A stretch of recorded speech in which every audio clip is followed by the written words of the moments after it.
From the Tennessee Valley Weather Channel, this is your weather tonight.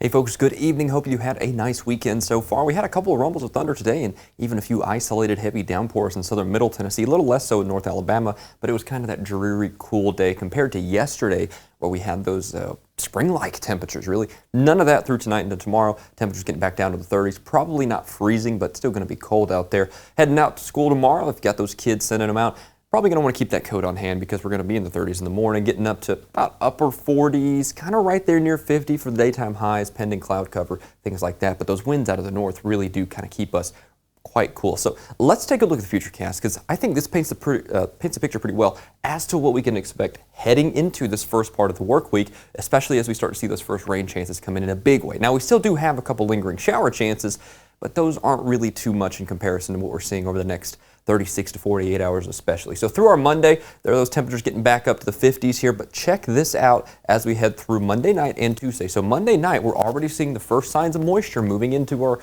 area from the west.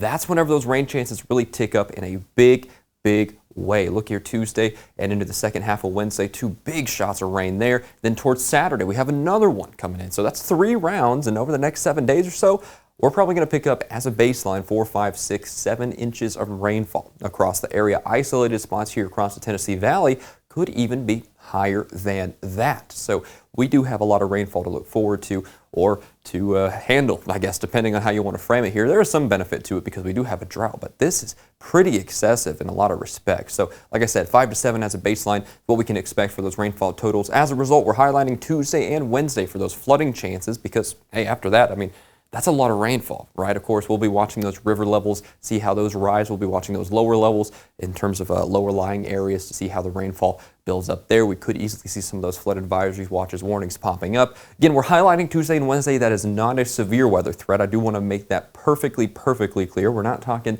wind, hail, and tornadoes. Nothing like that. This is a flood threat as far as these heavy rain systems are concerned because, like I said, 5 to 7 inches as a baseline across the area.